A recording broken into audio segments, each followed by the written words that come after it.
ഈശ്വംസിഹായിക്ക് സ്തുതിയായിരിക്കട്ടെ. വിശുദ്ധ ലൂക്ക അറിയിച്ച സുവിശേഷം 24 അധ്യായം 38 വാക്യം. അവൻ അവരോട് ചോദിച്ചു, നിങ്ങൾ അസ്വസ്ഥരാകുന്നത് എന്തിന്? ഉദ്ധാനശേഷം ശിഷ്യന്മാരെ കണ്ടപ്പോൾ ഈശോ അവരോട് ചോദിച്ച ചോദ്യമാണ്, എന്തിനാണ് നിങ്ങൾ നിങ്ങളുടെ ഈ ജീവിതത്തില് ഇത്രയേറെ അസ്വസ്ഥതയോടുകൂടി മുന്നോട്ട് പോകുന്നത്?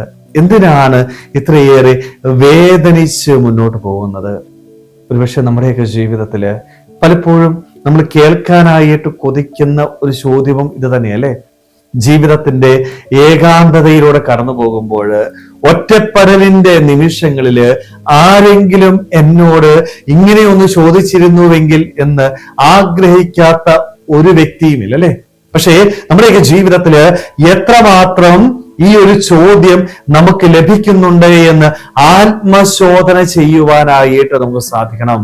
ഒരുപക്ഷെ പല വ്യക്തികളിൽ നിന്ന് ഇങ്ങനെ ഒരു ചോദ്യം നമ്മുടെ ജീവിതത്തിൽ നമുക്ക് ലഭിക്കത്തില്ലായിരിക്കും. പക്ഷെ എന്നോട് ഇങ്ങനെ ഒരു ചോദ്യം ആര് ചോദിക്കുന്നുണ്ട്? എന്റെ ദൈവം ചോദിക്കുന്നുണ്ട്. വേദനയുടെ നിമിഷങ്ങളിലൂടെ കടന്നു പോകുമ്പോൾ, ഏകാന്തതയിലൂടെ ഞാൻ കടന്നു പോകുമ്പോൾ എന്റെ ദൈവം എന്നോട് ചോദിക്കുന്നുണ്ട്, മോനെ, നിന്റെ ജീവിതത്തിൽ എന്താണ് ഇത്രയേറെ പ്രയാസം? എന്തിനാണ് നീ ഇത്രയേറെ വേദനിച്ച് ജീവിക്കുന്നത്? നിന്നെ ആശ്വസിപ്പിക്കാനായിട്ട് നിന്നെ കരുതുന്ന നിന്റെ ദൈവം നിന്റെ കൂടെയില്ലേ? എന്തിനാണ് നീ പിന്നെയും ഇത്ര വിഷമിച്ചു ജീവിക്കുന്നത്? സ്വയമുള്ളവരെ, നമ്മുടെ ദൈവം നമ്മുടെ കൂടെ ഇരുന്ന് നമ്മളോട് ചോദിക്കുന്ന ചോദ്യമാണ്. ഒരുപക്ഷെ നമുക്കൊക്കെ ഈ ചോദ്യം മനസ്സിലാക്കാൻ പറ്റുന്നില്ല, അല്ലെങ്കിൽ എന്റെ ദൈവത്തിന്റെ ഈ ചോദ്യം കേൾക്കാനായിട്ട് സാധിക്കാതെ പോവുക.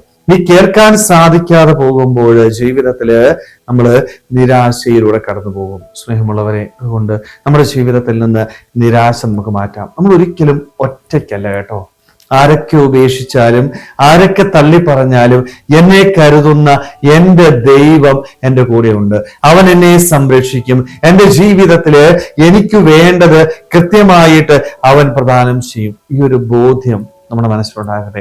ഈ ഒരു ഉറപ്പില് ഈ ഭൂമിയിൽ എപ്പോഴും സന്തോഷത്തോടെ ജീവിക്കുവാനായിട്ട്, നിരാശ മാറ്റി മറ്റുള്ളവർക്ക് പ്രത്യാശ നൽകി നമ്മുടെ ജീവിതവും നന്മ നിറഞ്ഞതായിട്ട് തീരുവാനായിട്ട് നമുക്ക് ഓരോരുത്തർക്കും ആത്മാർത്ഥമായിട്ട് ആഗ്രഹിക്കാൻ പരിശ്രമിക്കാം. ദൈവം നമ്മളെല്ലാവരെയും സമൃദ്ധമായിട്ട് അനുഗ്രഹിക്കട്ടെ.